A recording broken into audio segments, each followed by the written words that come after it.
In the meditation, you heard the phrase, the self within and the living spirit. It's the focus of our message today. You have a self. It's that part of you that is your essential being. It's the part that separates you from all others. It's the part that makes you, you.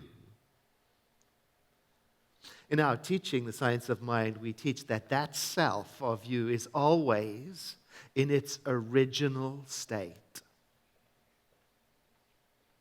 Innocent, pure, connected, holy. And the path of spiritual living is in part about bringing that self forward into expression. That's pretty much what we're exploring today. The journey of discovering what hidden powers there are in us. And why hidden? Well, because it's not in the most obvious place. An old story I like to bring out to explain this is, I think it's from Hinduism. It's the legend that there was a time when all human beings were fully in tune with their divinity, and so they could do anything. Things got out of hand. And so the Creator decided something had to be done. That divinity had to be placed somewhere that human beings couldn't get hold of it again. So there was a debate among all the gods. What shall we do with divinity? Where shall we place it? Where shall we hide it? And they discussed, and one said, we should put it under a rock on the highest mountain where the air is too thin to breathe. And the Creator said, no, they'll figure it out eventually. Now another one said, let's drop it under the same rock to the bottom of the ocean where they cannot breathe. And the Creator said, no, they'll figure it out. They're too smart. And so they couldn't imagine a safe hiding place until the Creator said, I know what we'll do with humankind's divinity. We'll hide it somewhere where they'll never think to look. We'll hide it deep inside of themselves. That's the last place they'll think to look. And even though we can predict the punchline, we know. I think it's because sometimes when we begin our spiritual journey of discovery, we're not even looking for our own divinity. That's not even on the radar. That's not even part of the plan. We're just trying to get by. We're just trying to figure things out. And, a teaching like our Science of Mind or some similar one will give us tools, teach us how to use tools to help ourselves. So there's the practical part of the spiritual journey. It's very important, we teach. Here's how you meditate and why it's important. Because it connects you to the intuitive flow of knowledge. Here's why you volunteer. Because service, it changes your life, it changes your relationships, it improves your self-esteem, it connects you to your compassionate heart. Here's why you give. Because without giving, you're not part of the reciprocal flow of the universe. Something's blocked.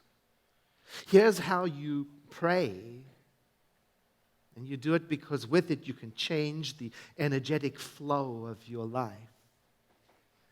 And then at some point, during all of this help and all of this self-help and learning all of this stuff, it's unavoidable. At some point, we're going to notice there's something else going on over here. There's more to life than my problems and sorting them out. There's something else going on here that is constant, dependable, permanent, that stays the same while everything is changing. And we may not notice that at first because we may be focused on our needs, possibly even surviving. So we're learning maybe to cope. We're learning to fix everything.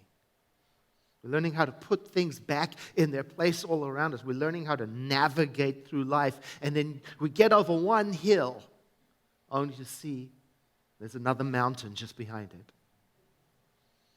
And then life is a series of hills and mountains and hills and mountains and hills and mountains. And it takes a lot of time and effort to deal with them. And we haven't even started looking for our divinity. I'm too busy digging to move the hills and mountains, and all the while we tell ourselves somewhere in one of those hills is my happiness.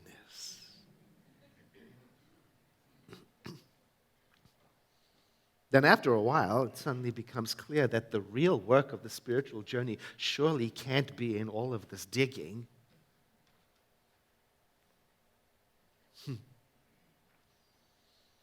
And we realize that maybe the work of the spiritual journey is coming to peace with the hills and mountains exactly where they are, leaving them as they are.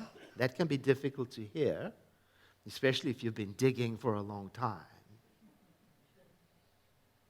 And so instead of struggling against the landscape of life, we learn instead how to work with something else. Our perception of the hills and mountains. We learn to trust the landscape to be what it is, exactly where it is supposed to see. And when we realize that, something inside of us starts to stir, and we start to notice untapped powers that before were hidden because we were focusing on survival. And now we are starting to locate what the Creator hid away, the self inside of us, pure, original, holy, aware.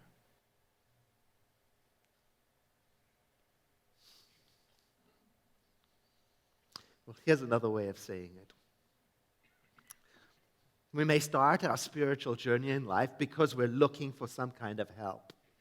And so we find a method. Maybe it's a 12-step, maybe it's a therapist, maybe it's a support group, or maybe it's a teaching like this one, The Science of Mind. And whatever we find, we begin to learn that what we think shapes the way we experience life. And this knowledge is exciting because it lifts us up out of those disempowered states where we feel powerless and out of control and can't handle the world, helpless. And we go, no, wait a minute, I can. I can do something about my life's direction because there is a powerful good in the universe greater than I am, and it's in me.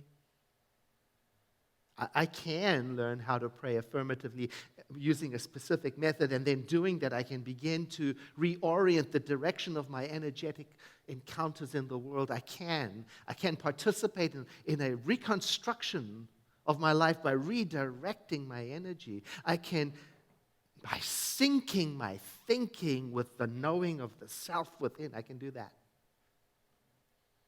And then as we become more awake to my interaction, our interaction in the world, more aware of what I'm doing and why I'm doing it, my inner conversations, and more conscious of my choices, things begin to clear up, and I may even start to notice where I'm sabotaging myself. I may even see possibilities for where further change is possible, and these skills are so exciting because we may become interested in better relationships, better habits, better clarity. We may even want to express more of our artistic potential. Or we may want to heal our broken heart. We may want to heal our bodies, or we may want to heal our world. So we want to change everything that is wrong and make it right. Because then, and only then, we will be at peace. Right? No?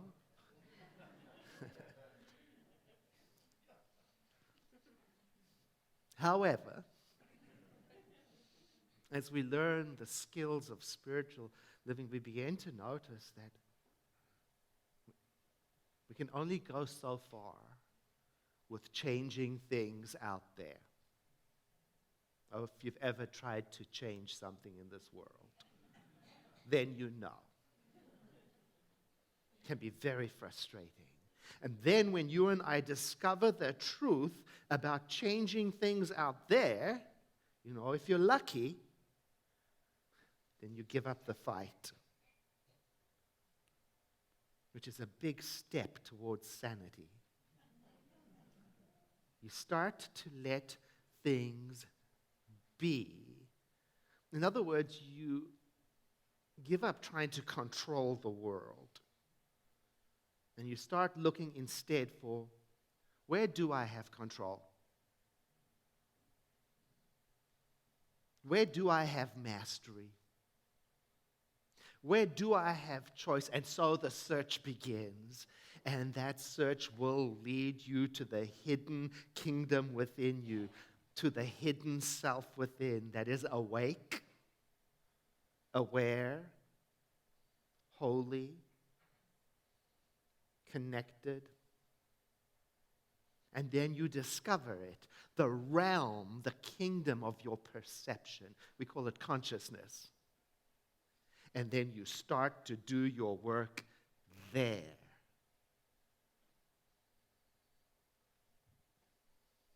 Here's another way to say it.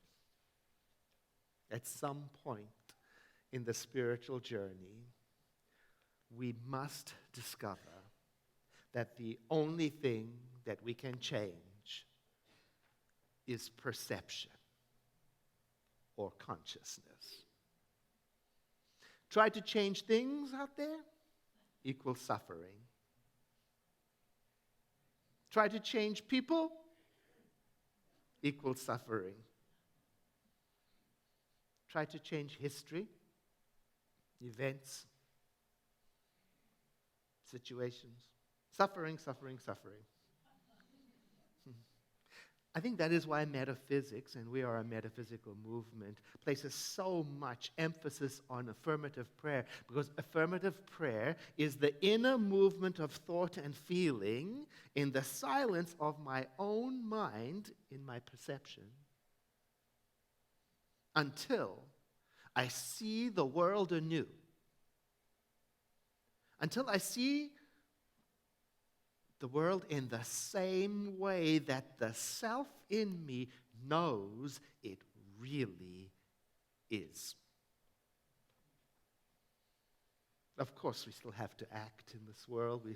We still have to do our duties. We still have to take care of our loved ones. We still have to be involved. We still have to vote. We still have to do everything. It's just that if you and I don't know about the power of our perception,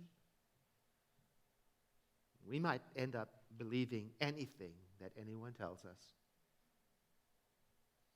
And if that happens, you could find yourself right back dealing with hills and mountains all over again, digging, trying to move the world out there.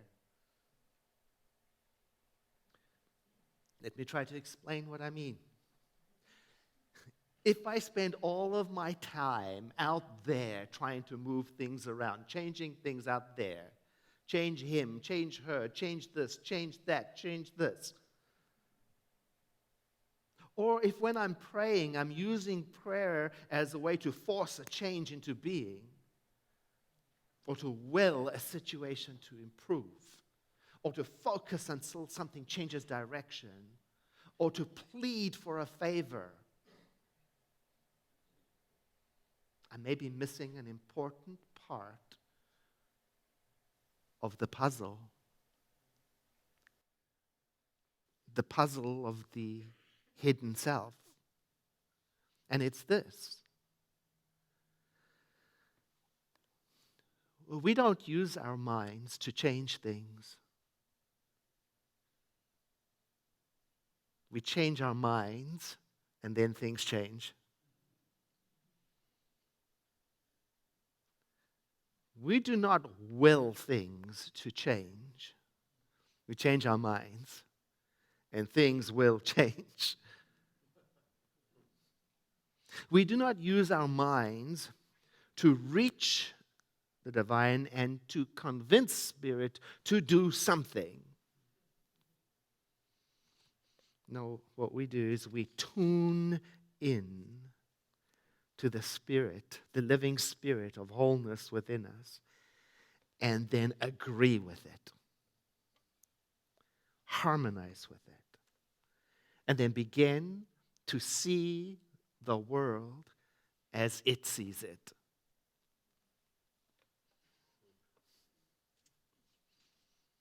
Or another way of saying it is, I may not be able to change reality, but I may be able to change the filter through which I view reality. And when I do, it is often the case that I experience reality wasn't what I thought it was anyway.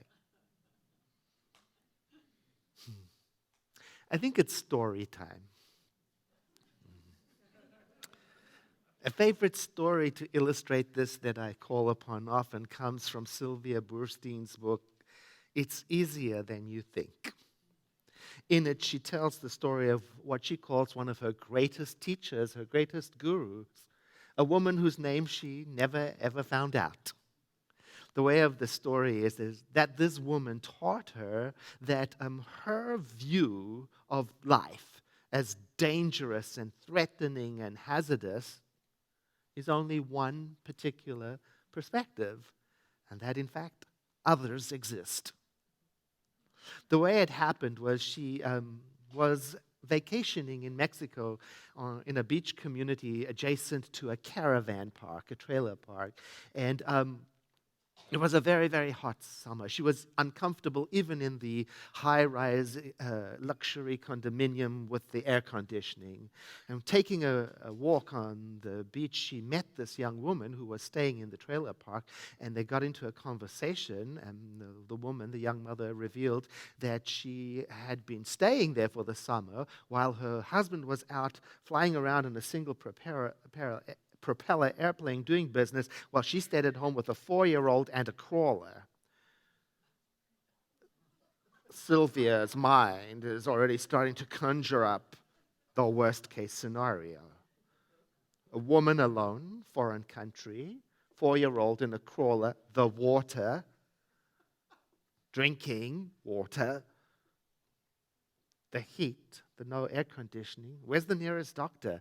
And a flying husband? Danger, danger, danger, as her mind constructs the catastrophes. But the woman is having a wonderful time. That night, however, a terrible storm hits the place. Thunder and lightning and rain, and the trailer caravan park is destroyed. She comes down in the morning looking around, and lo and behold, there she finds the young woman, the young mother, and says to her, "Did you have any problems with the children?" And she says, "Oh, no. The baby slept right through it, and the 4-year-old would have, but I had to wake him up so he didn't miss the storm."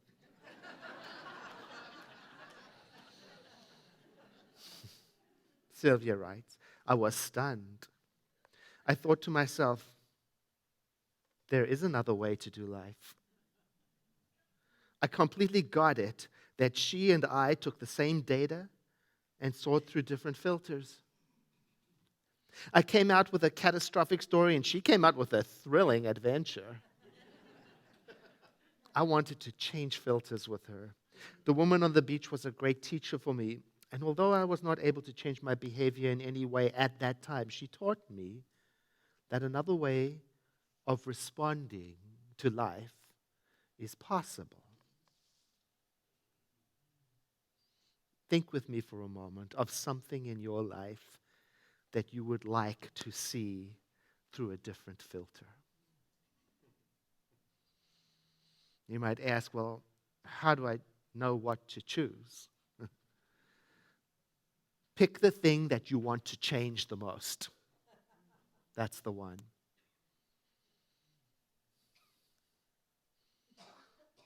And then we ask, how do I change my mind about something like that? Well, the first step is to acknowledge that there are other filters They do exist. Other filters through which the same situation can be seen, and you've got to find that for yourself, the softness to hold that. And if you can't get there, then you want to go to the chapel after service and get prayer for support, because this is an important first step. Otherwise, you'll be stuck moving hills and mountains again and changing things out there. The second step is to begin trying on other filters in a safe environment, as an experiment, How would the woman on the beach see the situation that you're dealing with? We can take it further.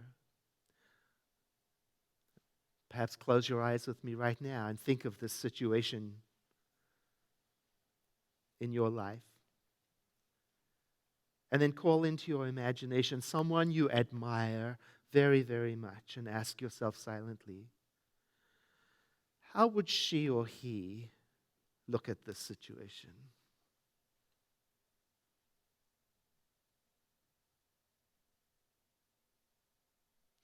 And you can try on different filters. For example, call into your awareness someone whose advice you definitely would not take. And ask yourself, how would she or he see this situation?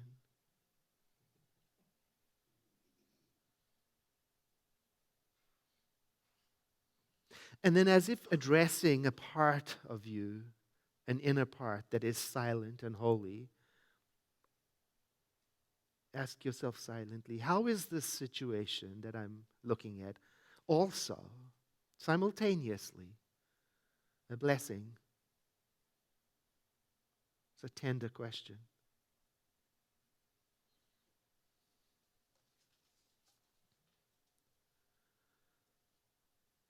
And thinking about the situation, ask yourself, how does the self of God, that presence hidden inside of me, that is alive, alert, awake, holy, what does it know about this situation?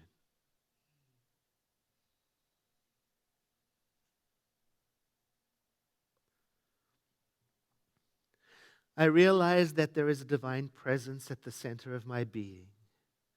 I let this recognition flow through my entire awareness, my consciousness. I let it affect my perspective. I let it reach down into the very depths of my being, and I rejoice in knowing it. This presence, the self of God within me, occupies everything about me, every part of my being.